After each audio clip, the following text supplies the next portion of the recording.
살아계신 아버지 하나님 감사합니다. 거룩한 주일 주님 앞에 나와 예배하게 하여 주심을 감사합니다. 이 시간 주의 말씀 앞에 엎드리오니 하나님 친히 말씀하여 주시고 그 말씀에 우리의 모든 영과 마음이 반응하여 아멘으로 순종하게 하시고 부족한 종을 세우셨사오니 주님 성령 하나님 역사하여 주시어 온전히 주의 말씀만 선포하게 하여 주옵소서.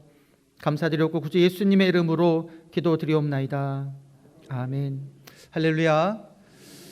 귀한 추수감사절 주일날 하나님 전을 사모하며 주님을 사랑하는 마음으로 감사하는 마음으로 교회 나오셔서 예배드리시는 한 분 한 분들, 그리고 또 영상으로 예배드리시는 모든 분들에게 주님의 은혜가 가득하기를 간절히 축원합니다. 여러분, 저희가 오늘 이제 추수감사절인데요, 추수감사절을 맞이해서 한 해를 돌아보며 감사의 내용을 한번 쭉 살펴보았었습니다. 생각해 보니까 참 일상의 감사라는 부분이 생각이 났습니다. 잊어버릴 때는 알지 못했는데 잃고 나니까 정말 우리의 일상이 얼마나 소중하고 감사한지 이제 깨닫게 되었었습니다. 그 2016년도 5, 6년도 해서 미세먼지가 많아졌거든요. 초미세먼지도 많아지고 그때부터 아마 저희가 마스크를 쓰기 시작했던 것 같은데요, 그 전에는 여름 더워도 문을 열어놓고 자면 막 시원해가지고요, 잠이 너무 잘 왔었습니다. 그런데 갑자기 이제 미세먼지가 많아져가지고 마스크를 쓰게 될 때 그때 참 공기가 소중함을 깨달았었거든요. 근데 이번에 코로나19로 인해서 늘 마스크를 쓰고 다니니까 참 답답했었는데요, 어느 날 제가 이제 길을 걷다가 그날 이제 공기를 확인해 보니까 너무 맑고 좋은 거예요. 그래서 제가 이제 길을 걷다가 사람들이 없길래 마스크를 딱 벗었는데요, 이 들이마실 때 그 공기의 맑음이 얼마나 시원한지, 야, 내가 매일매일 마셨던 공기가 정말 소중한 거였구나. 하나님 참 감사합니다. 그런 마음을 가졌었습니다.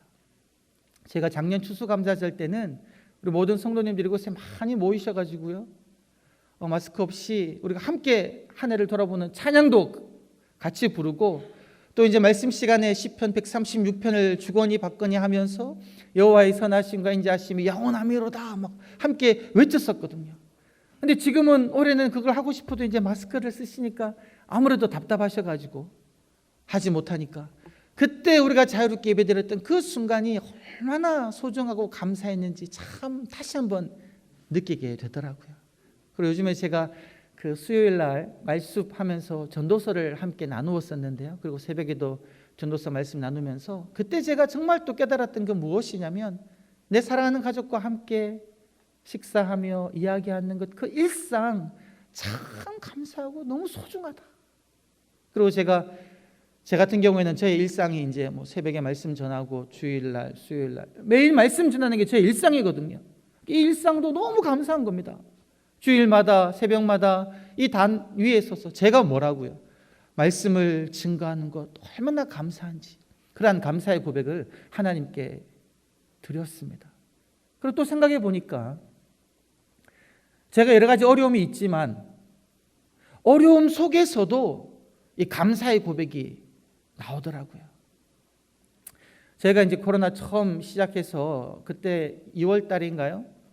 마스크 구하기가 되게 어려웠었거든요. 구할 수가 없었습니다. 저희 이제 성도님들 올 때 마스크도 좀 못 쓰고 오시는 분들 나눠 드리려고 하는데 구할 수가 없었는데, 제 교회에 또 이제 또 마스크 또 이렇게 생산하시는 집사님이 계셔서 그분이 교회에 필요한 거 때마다 시마다 떨어질라 그러면 주시고 너무 감사하더라고요. 그리고 또 이제 요즘에 여러분 코로나 때문에 교회에 아무래도 이제 예산이 많이 줄었습니다. 그래서 어떤 교회는 기본적으로요 한 20% 이상이 줄고 어떤 교회는 50%가 많이 줄었습니다.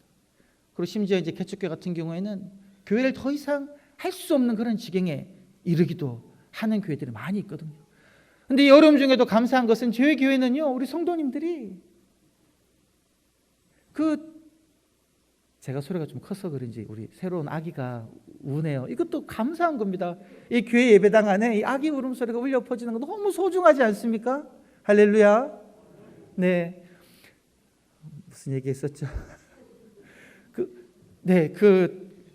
헌금이 많이 줄었는데 많이 어려운데 저희 교회는 성도님들을 보니까요 모아두셔가지고 영상 예배할 때는 차곡차곡 모아두셨다가 이 현장 예배가 시작하니까 뭐 그냥 11조 내시고 주정헌금 내시고 또 특별헌금도 내시고 해가지고요 10월 말까지 보니까 놀랍게도 여러분 작년 재정 거의 비슷하게 헌금이 나온 겁니다.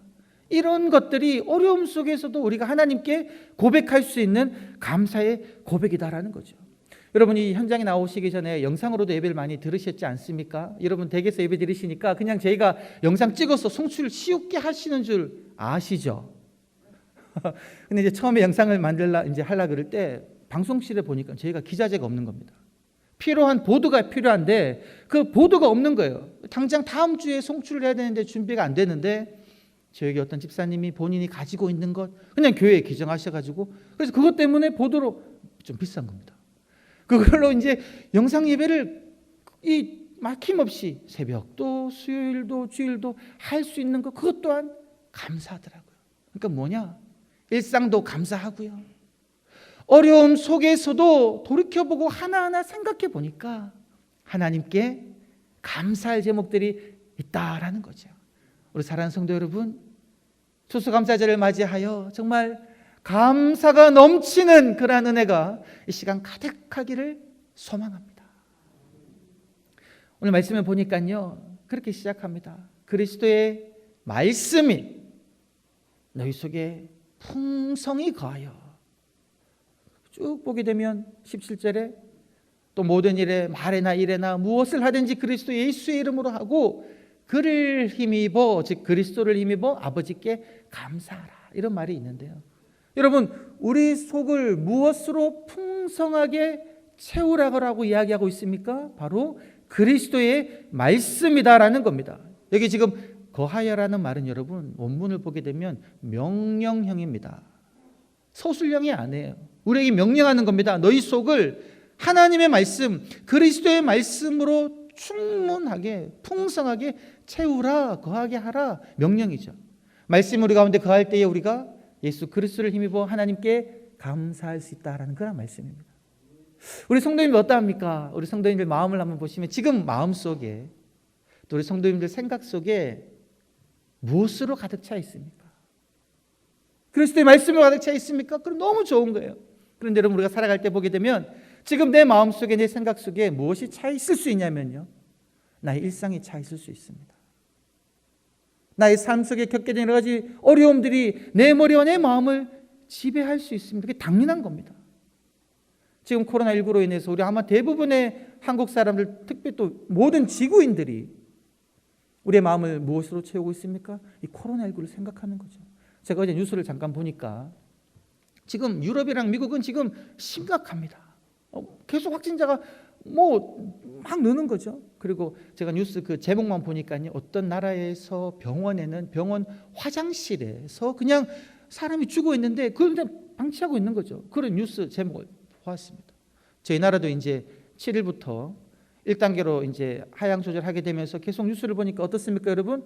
확진자가 조금씩 계속 지금 올라가고 있는 상황입니다. 그리고 축구 대표팀이 지금 유럽 A매치하러 갔는데 거기서도 대표팀 안에서도 지금 5명이나 확진자가 나온 겁니다. 여러분 이런 생각 지금 제가 이야기하니까 어떻습니까? 여러분의 마음과 생각이 무엇으로 가득 차고 있습니까? 염려와 걱정, 코로나에 대한 생각으로 지금 가득 차 있다는 거죠. 이것뿐입니까? 여러분 우리가 살다 보면 여러 가지 사고들을 만나게 되는데 예기치 않은 사고를 만납니다. 그런 사고를 겪게 되면 우리가 보통 어떻게 생각합니까? 이걸 어떻게 해결해야 되나? 왜 내게 이런 일이 일어나냐? 걱정들이 가득 채우잖아요. 지금 미국 그 대통령 당선인이 조 바이든인데요. 여러분 이분 일대기를 한번 짧게 뉴스를 보니까 참 대단한 분이시더라고요. 그리고 좀 어려움을 겪으셨더라고요. 어떤 어려움을 겪었냐니까 이분이 최연소로 미국 델라웨이주의 상원 의원으로 당선됐습니다. 대단한 거거든요. 엄청 기뻐할 일이죠. 그런데 한 달 지나고 난 다음에 그의 아내와 새 아이가 함께 크리스마스 추리를 사러 갔다 오는 길에 그만 트럭에 치여가지고요. 그의 젊은 아내와 막내 아이가 그 자리에서 죽습니다. 그리고 첫째, 둘째, 2살, 3살 되는 아이는 병원에 있어요. 이 일을 당했을 때 그가 또 얼마나 마음이 힘들었겠습니까? 그래서 상원의원 선서도 아이들과 병실에 있는 그 병실에서 했고요. 직접 임무를 수행하기까지는 1년이라는 시간이 걸렸다는 겁니다. 이 1년이라는 시간 동안 그의 마음이 어떠했겠습니까? 무엇이 그의 마음을 채웠겠냐는 거죠. 그 일에 대한 염려와 걱정들로 가득할 수밖에 없다라는 겁니다. 더구나 2015년에 그의 아들도 이제 죽게 되는데요. 그때는 또 대선 레이스를 시작할 때였다 그래요. 근데 그것도 그것 때문에 도중에 중단하여 버렸다는 거죠. 이와 같이 여러분 우리가 살아가면서 겪게 된 여러 가지 사고들, 사건들이 우리의 생각과 마음을 주관할 수가 있다는 겁니다. 우리 젊은 분들은 여러분 요즘에 SNS를 많이 하는데 그 SNS 들어가 보면 뭐 어떤 소식이 있습니까? 뭐 새로 여행 간 거, 뭐 옷 입는 거, 뭐 결혼, 뭐 만나는 사람, 뭐 좋은 것 막 올리거든요. 취직하고 아이 갖고 잘 되고 막 그런 거 보면서 여러분 마음이 어떻게 됩니까? 나는 왜 이런가? 비교되고 속상한 거죠. 이러한 것이 우리의 일상이다라는 겁니다. 나의 마음을, 나의 생각을 쉽게 내가 사회 속에서 겪게 되는 여러 가지 일들로, 사건들로, 염려들로 채우게 된다라는 겁니다. 그런데 여러분 오늘 지금 길을 걸어가실 때나 혹은 지금 예배 드리시면서 여러분 눈을 감으실 때에 여러분 머릿속에 하나님의 말씀이 지금 떠오르십니까?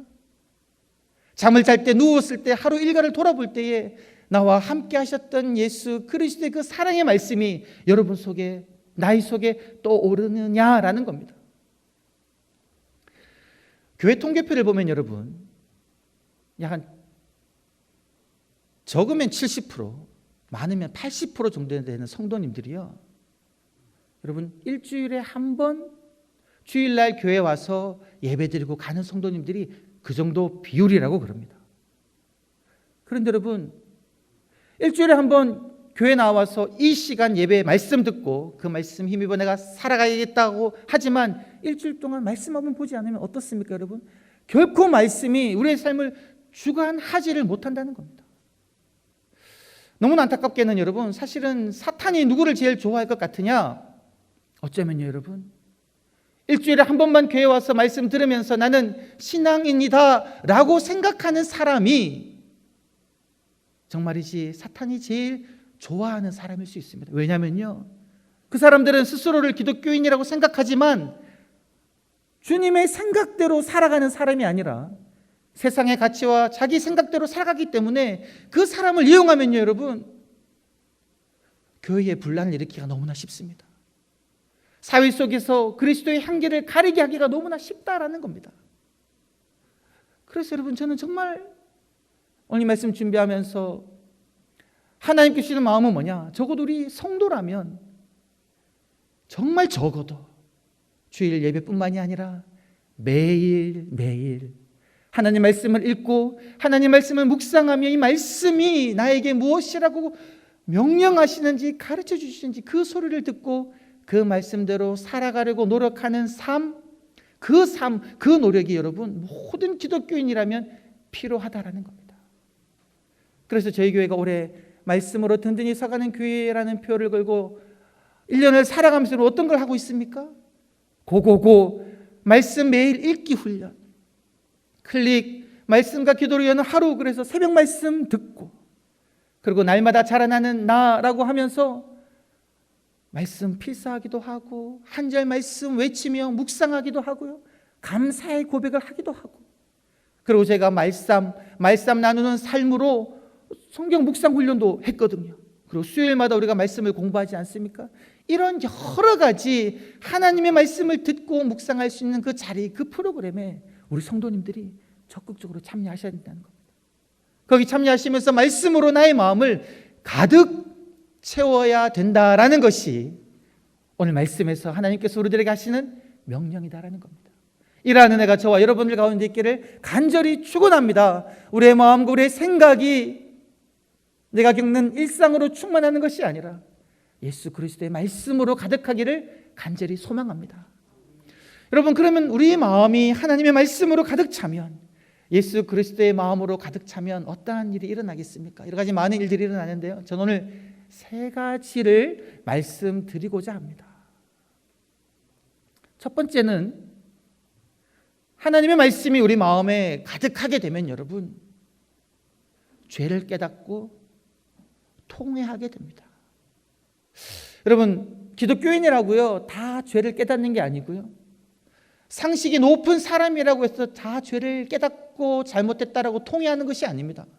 오히려 완악함으로 잘못을 범하면서도 성인인 것처럼 살아가기가 쉽습니다.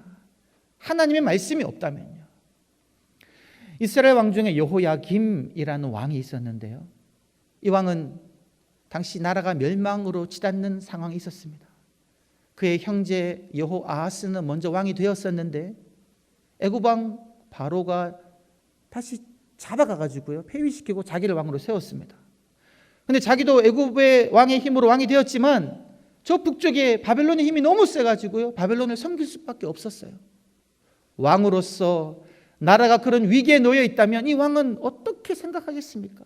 이 나라를 어떻게 하면 강건하게 세울 수 있을까? 그런 생각으로 가득 찼을 겁니다.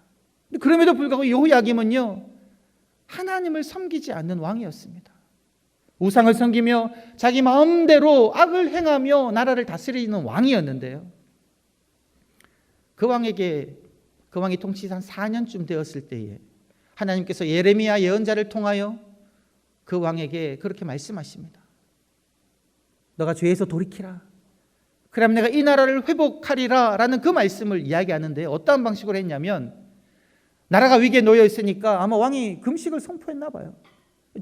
종교 나라니까, 하나님을 섬기는 나라니까 모든 백성이 예루살렘에 금식하러 모였습니다.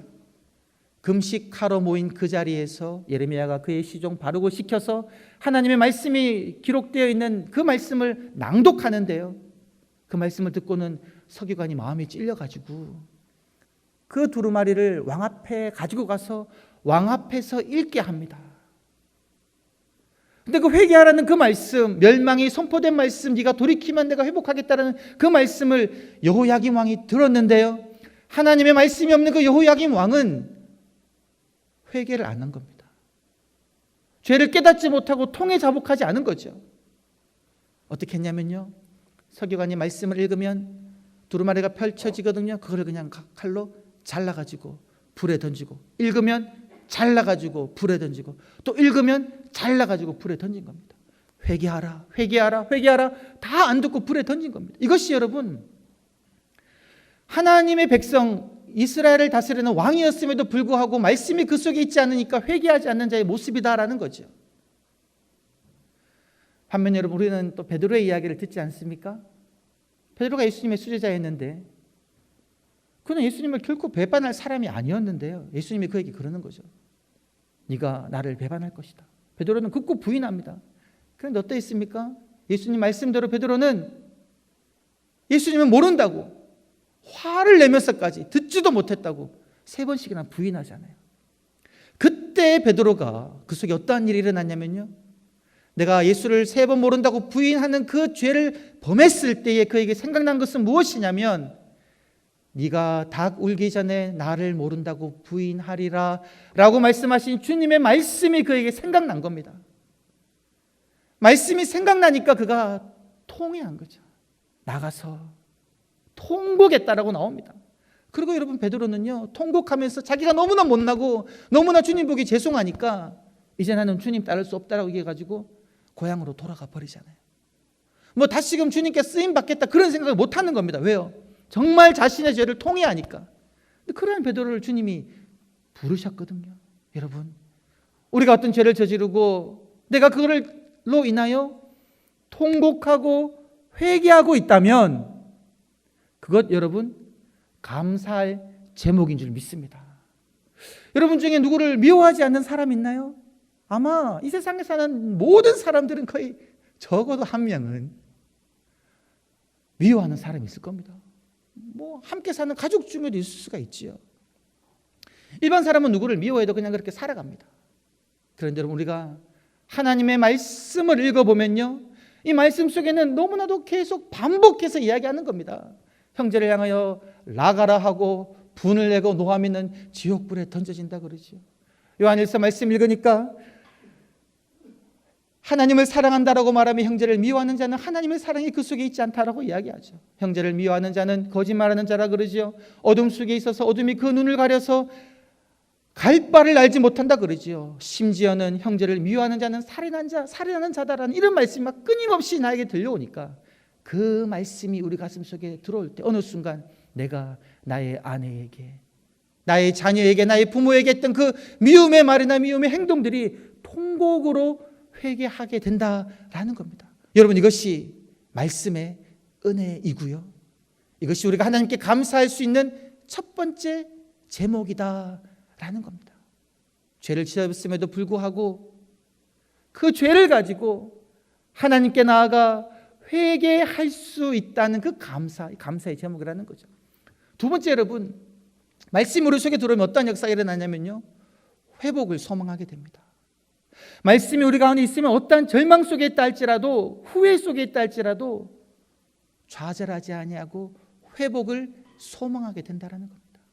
여러분, 도둑질한 사람 감옥에 갈 수 있잖아요. 근데 도둑질한 정도로는 아마 대부분 사람들이 후회된다, 살고 오지 아마 걱정 안 할 겁니다. 그런데 여러분, 살인한 사람을 생각해 보십시오. 내가 누군가를 살인해서 감옥에 갔을 때 그분이 부모를 배울 수 있겠습니까? 자기가 범한 그 악한 행동 때문에 자기의 인생에 대한 희망을 전혀 가질 수 없을 겁니다.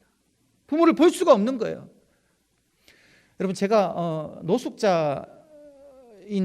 노숙자분들이 이제 그 인문학을 공부하면서 글을 쓴 그 책을 보게 되었는데요. 그 책에 그런 내용이 있었습니다. 어떤 노숙인이 늙음하게 돼가지고 자기 지나온 인생을 기록한 내용이 있었는데요.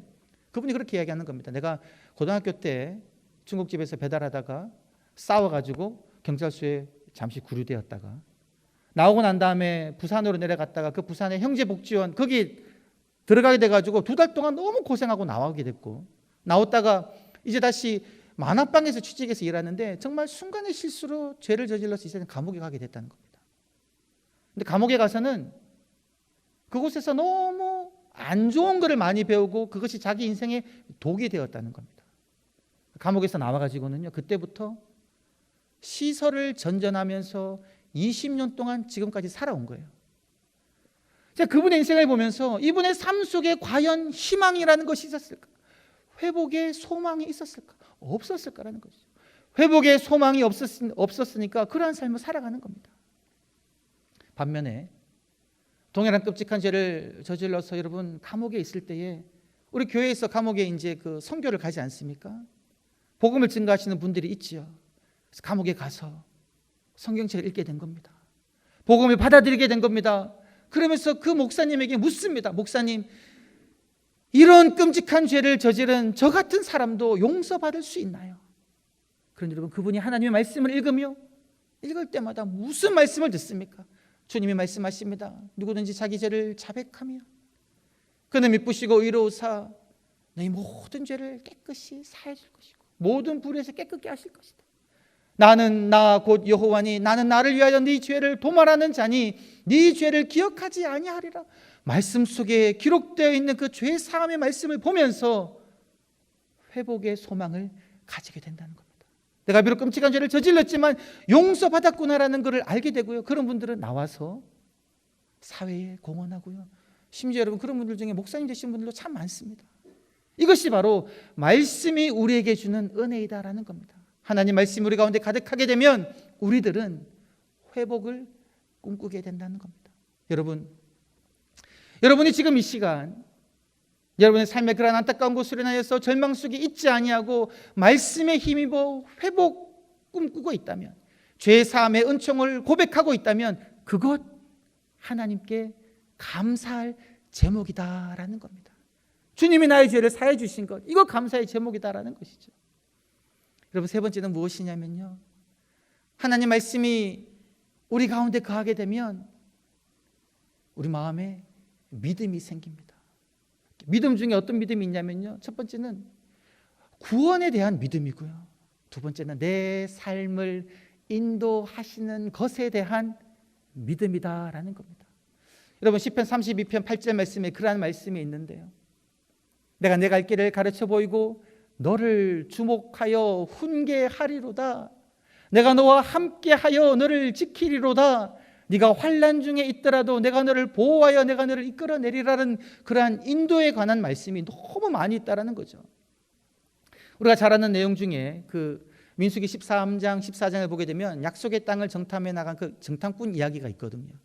12명의 정탐꾼 중에 여러분 10명은 그 땅을 보고 와서 뭐라고 이야기합니까? 우리는 그 땅을 차지하지 못한다. 우리는 그 땅을 가면 그들의 잡혀 죽을 것이다. 그들은 무슨 생각으로 그들의 마음이 가득 찼냐면요, 땅을 차지하려면 전쟁을 해서 싸워 이겨야지 차지한다는 그 생각만으로 가득 차 있는 겁니다.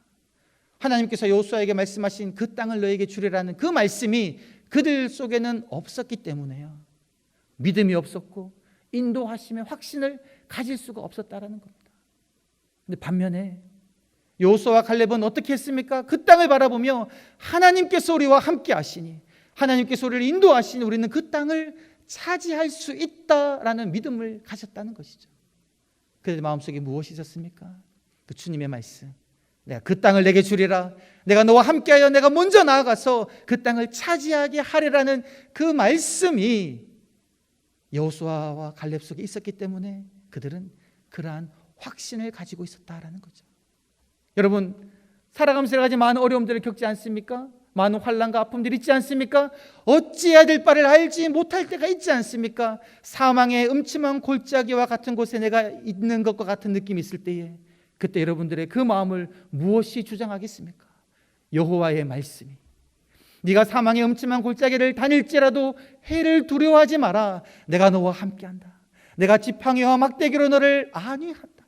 낮에 해와 밤의 달에 너를 쬐일지라도 나는 너를 지키고 보호하며 졸지도 않고 나는 자지도 않겠다.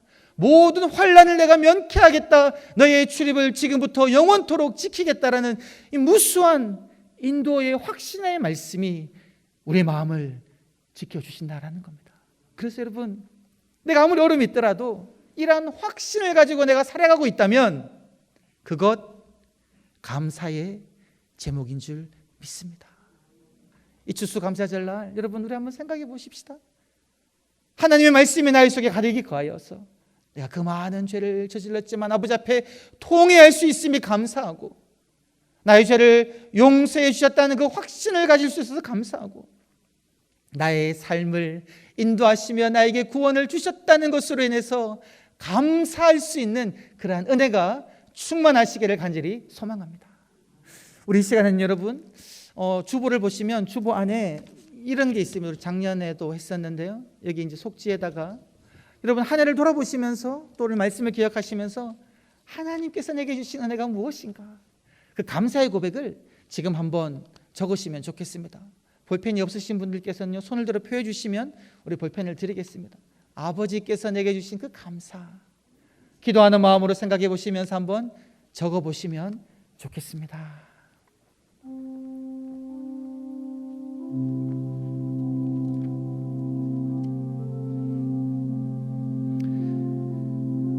여호와여, 내가 주를 높일 것은 주께서 나를 끌어내사 내 원수로 하여금 나로 말미암아 기뻐하지 못하게 하심이니이다. 여호와 내 하나님이여, 내가 주께 부르짖음에 나를 고치셨나이다. 여호와여, 주께서 내 영혼을 스올에서 끌어내어 나를 살리사 무덤으로 내려가지 아니하게 하셨나이다. 주의 성도들아, 여호와를 찬송하며 그의 거룩함을 기억하며 감사하라. 그의 노염은 잠깐이요 그의 은총은 평생이로다. 저녁에는 울음이 깃들일지라도 아침에는 기쁨이 오리로다. 온 땅이여, 여호와께 즐거운 찬송을 부를지어다. 기쁨으로 여호와를 섬기며 노래하면서 그의 앞에 나아갈지어다. 여호와가 우리 하나님이신 줄 너희는 알지어다. 그를 우리를 지으신 이요 우리는 그의 것이니 그의 백성이요 그의 기르시는 양이로다. 감사함으로 그의 문에 들어가며 찬송함으로 그의 궁정에 들어가서 그에게 감사하며 그의 이름을 송축할지어다. 여호와는 선하시니 그의 인자하심이 영원하고 그의 성실하심이 대대에 이르리로다. 여호와 이스라엘의 하나님을 영원부터 영원까지 찬양할지어다. 여호와께 감사하라. 그는 선하시며 그 인자하심이 영원함이로다. 너희 모든 나라들아 여호와를 찬양하며 너희 모든 백성들아 그를 찬송할지어다. 우리에게 향하신 여호와의 인자하심이 크시고 여호와의 진실하심이 영원함이로다. 여호와께 감사하라. 그는 선하시며 그의 인자하심이 영원함이로다.